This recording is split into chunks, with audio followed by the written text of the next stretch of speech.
Okay, Egypt. For many years, Egypt was governed by Nasser. Most of you probably never heard of him, but he took over after the last King Pharaoh was deposed. He tried to unite the whole Arab world, and he formed the United Arab Republic, or UAR. And if you look at a map that was printed in the late 1950s, instead of seeing Egypt, you'll see United Arab Republic on the map. The Arab nations did not trust each other. I mean, this is straight out of the book, folk. And therefore the plan failed. Nasser wanted to unite all of Islam into one big super country. This has failed to do. Now, one reason Israel survives when everybody in that region wants to be destroyed is the Arabs spend their time fighting on themselves. Today, Syria is fighting Syria. Libya is fighting Libya. And so on and so forth. Arabia is fighting one of its neighbors, Yemen. And the list goes on and on. These nations are continuously and have fought themselves, among themselves. Islam might have conquered the whole world, folk, but they started fighting among themselves. And this fighting is continuous. Every war going on this planet right now, at least I've heard this, every war going on involves at least one Arab country. Yes? Chapter 28? Chapter 29. 29, yeah. Chapter 29 goes first starts in Africa, and then goes from Africa to the Far East. But right now we're in the Middle East. So Africa, the Middle East, and then the Far East. All right. Oil was this, Nasser hoped that the wealth created by the oil would benefit all Arabs, but instead this oil found its way mostly in the hands of the few. Now, I've had students tell me they've been to an Arab country and they see a lot of automobiles and they see a lot of wealthy looking people. That may be true, but I understand the average Arab is still not very wealthy, but there are some who are. Now, the Suez Canal, oh yeah, I might not shoot right. The Suez Canal joins the Red Sea to the Mediterranean.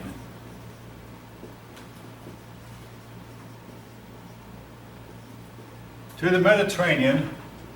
This greatly shortens the trip. I mean, if you look on the map, this shortens the trip instead of having to go all the way around Africa.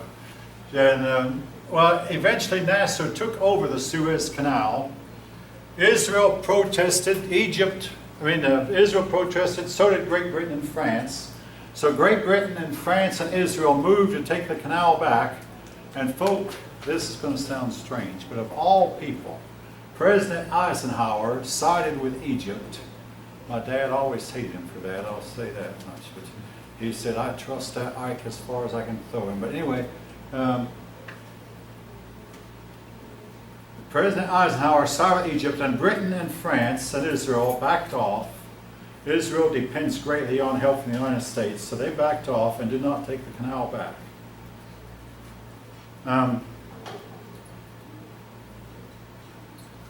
In 1967, Nasser tried to close Israel's port on the Red Sea. Israel said, no, this will damage our fragile economy. So, You said 1971 what? 1967, Nasser tried to close Israel's port. Israel had one port along the Red Sea. I mean, if Israel extends all the way down to the Red Sea, it has one port. Nasser was going to close that port. Israel invaded Egypt, fought the war. The war is sometimes called the Six-Day War. And as a result of the Six-Day War, Israel gained territory. Let's see if I can remember. They gained the Gaza Strip. No, I'm not going to write it down. They gained the Gaza Strip. Now we'll write it. The Golan Heights and the West Bank. The Gaza Strip was taken from Egypt, the Golan Heights from Syria, the West Bank from Jordan.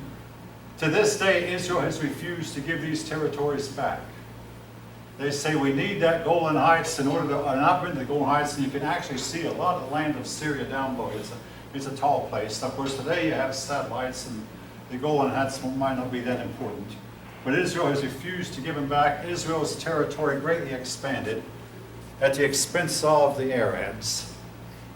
Again, Israel also said, we need this territory to be able to separate us from you so that there'll be a distance between us and you. It's for our own safety. There was another war fought in 1973 that lasted 3 weeks.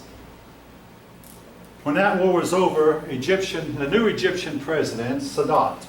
Now, Nasser died in the meantime, and Sadat was willing to negotiate. So Sadat met with the Israeli Prime Minister, and they met at Camp David, Jimmy Carter, and they worked out the Camp David Accords.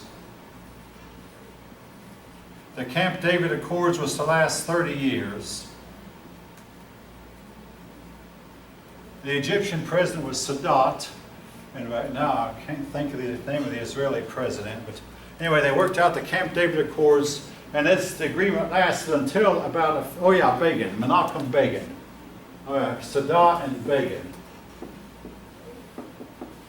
worked out the accords that the agreement only ended when a new government took over Egypt just a few years ago. Jimmy Carter invited the two leaders, Sadat and Begin, to his Camp David retreat. So Israel and Egypt were at peace for a good many years. In 1981, because of his talk to Israel, Sadat was assassinated. Peace in the Middle East has been impossible. Israel has moved its people into those areas that they conquered, settlements on the West Bank, the Gaza Strip, and the Golan Heights. The Arabs say that's our territory, we want it back. And this is still the situation that's going on today. All right.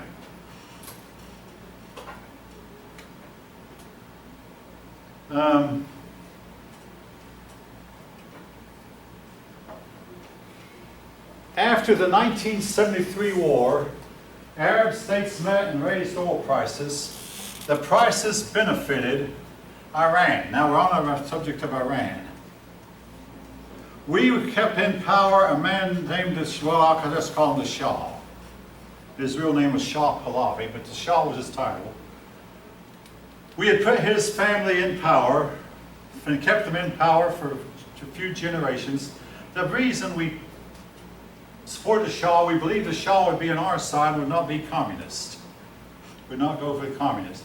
The Shah engaged in a program of torture of his people. He was very unpopular, and he finally became so unpopular that he did develop cancer. So in 1979, he packed up and left Iran, came to the United States. To get him back, the new leader was Ayatollah Khomeini. Ayatollah Khomeini encouraged his people to take 52 American hostages. This was a hostage crisis I talked about a few minutes ago. And the hostage crisis was to last some 400 days until Ronald Reagan took office. And some people believe that Reagan scared the daylights out of him, that Reagan would be more decisive than Jimmy Carter was. Anyway, here was the reason. I mean, folks, that the people of Iran rebelled against the Shah, other than the fact he tortured. The people of Iran had a religious revival and became extremely religious. And they began to hate Westernization. All right, the issue of both Iran and Turkey, a lot of Iranian women were beginning to dress like Western women. In other words, wear short dresses and not wear the veils. And basically, they were trying to get jobs and learn to drive, and some of them even took up smoking tobacco, things like that. And the people began to go, hey, all right, what Islam is afraid of? Any religion has reason to fear this. A religion to survive has got to keep its women on its side. And what the Arab world fears is if their women turn away from them, their religion is going to collapse. It's been said the hand that rocks the cradle is the hand that controls which God the people worship, who rules the world. They feel like they have to keep the women. They felt like they were losing their women. So a lot of them wanted to get their women back. So they began to protest the westernization of Iran, and Ayatollah Khomeini returned them back to traditional Islam, old-fashioned Islam, the old way, and told the women you have to wear the veil again, you have to cover all of your body. Traditional Islam was restored. Then, unexpectedly, Iraq invaded Iran. In addition to the hostage crisis, in 1980,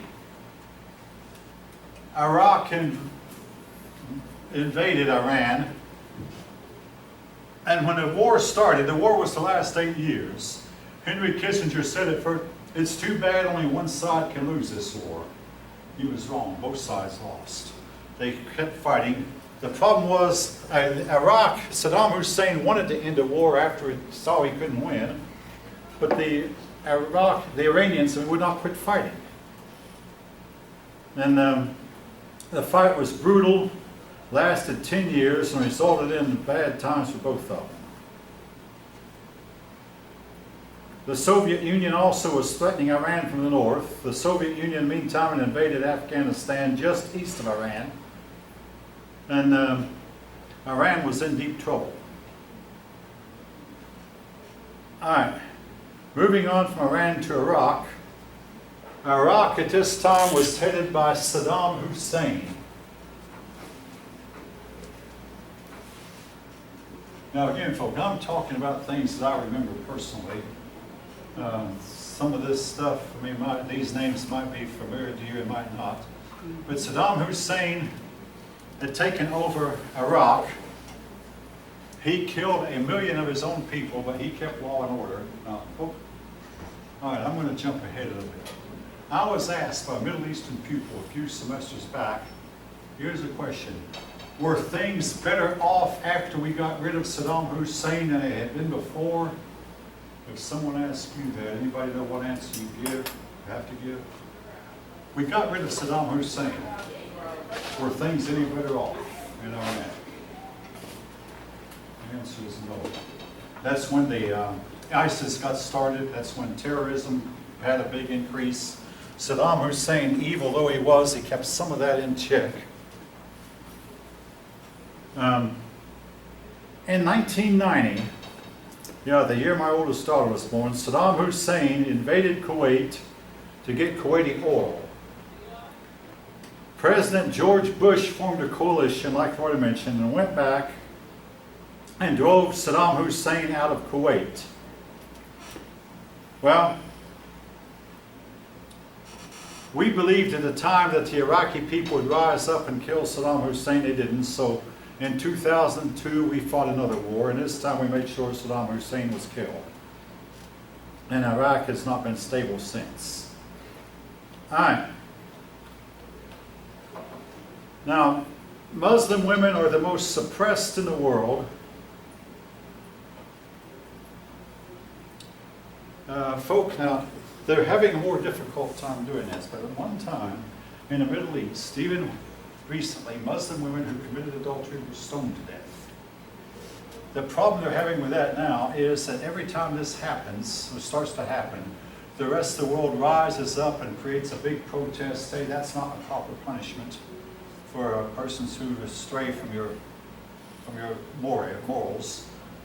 So they're having a more difficult time doing it. There are rumors that they do it in secret, but again, this is more and more difficult to prove. But Muslim women, particularly in Iran and Iraq, and this is more true in Iran and Iraq, they're not allowed to drive automobiles. They're not, in Arabia, if this is still true, they're not even allowed to leave their house without a man with them. The man can be their father or their brother or their husband.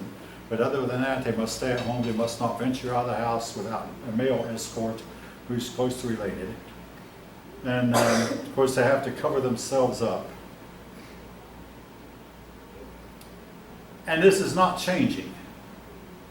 And again, they fear if we lose our women, we've lost everything. So they're holding their women more and more under their control, and a lot of people believe that this might be the worst thing that they can do because it might make the women rebel. In the meantime, they see Western women Western women holding jobs, owning automobiles, getting out of a bad marriage that they don't like, divorcing their husbands if they want to. They see all this and they envy the Western women. And the Muslim governments are determined, no, we've got to make sure that these influences do not hit the West. As Muslims see moral decay in the West, it influences them to keep a tighter hold because they say among themselves, hey, if their women behave that way, our women will start taking it up too. So this makes them want to keep a tighter hold on their Western women. I know how this feels from personal experience because as I was growing up, my dad saw young boys and young girls misbehaving, and he tried to keep a tighter and tighter hold on us, afraid that we'd become as rebellious as they were. It was part of insecurity on his part. But the same thing is going on in the Middle East. The Muslim countries are keeping a tighter and tighter hold on their women. Yes? I'm not saying this happened in your household, but sometimes when parents keep too tight a rein, the children get loose. Like Rebel. once they get any type of freedom, they just go hog wild. They rebel. They rebel. So They really it's rebel. the opposite. I mean, I'm not saying we shouldn't guide our children lovingly or, It's mostly, but you ultimately- can't keep a tight fist or rein. ultimately the children, I've learned this hard, they're going to make their own decisions. You can't stop it. You can't, and you try as you might. And the Amish, I mean, they have the idea that when a child turns about 17, let them go sow their wild oats, and after they've sowed their wild oats Right. for a while, they'll realize, hey, they get a good harvest, a good harvest of wild oats. You know, I'm speaking figuratively. Right. And once they've had a good harvest of wild oats, they'll go, oh, we don't want that, we don't like that. Then they'll come back into the fold, if you know what it means, the fold again. I'm speaking using religious terms here, but hopefully some of you know enough about theology to understand what I'm saying. Well, I was looking Yeah. at a documentary on Netflix about the Amish Yeah. and how they live, and then I was looking at one where I guess some young people that were brought up that way.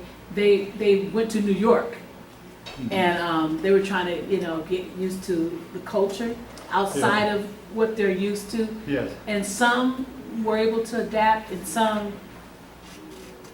it wasn't. Having lived that Yeah. way for generations, it'd be hard for them to grow up and change. So a lot of them come right back. Like I say, they come back into the fold.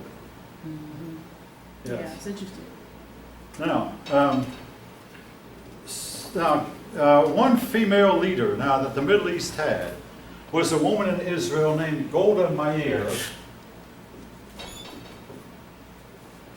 Golda Meir was Prime Minister of Israel during Israel's last war, and she led Israel to something that resembled a victory. Golda Meir was an American citizen. She had actually been a school teacher in Milwaukee for a while. Then she went to Israel and worked her way all the way up to prime ministership.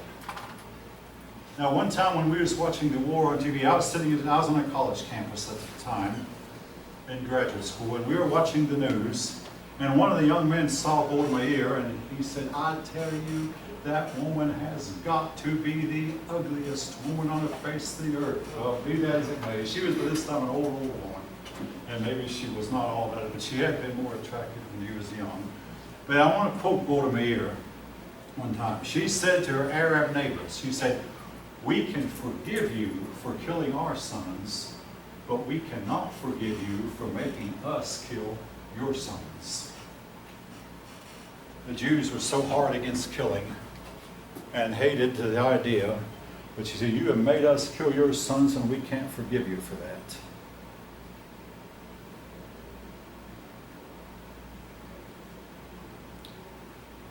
All right.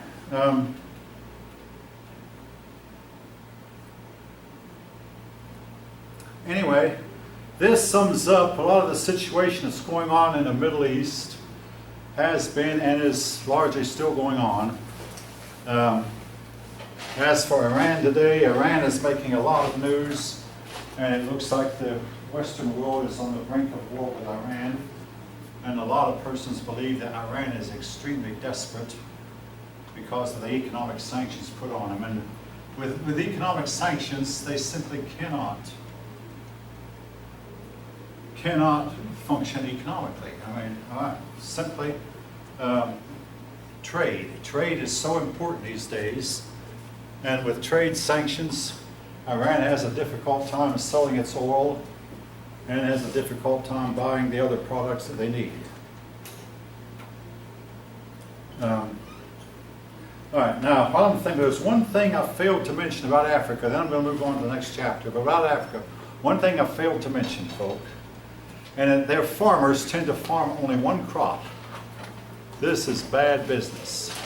Of course, a lot of our farmers do the same thing. And if you know anything about farming this year, the nation's corn farmers are really hurting because the corn belt in our country did not dry off enough for the farmers to really get a good plow in, and then there was altogether too much rain. So our corn is going to be scarce, but the Africans, if that crop gets a blight or gets a disease, they're all hurting. But they're bad to farm just one crop. Okay, with that,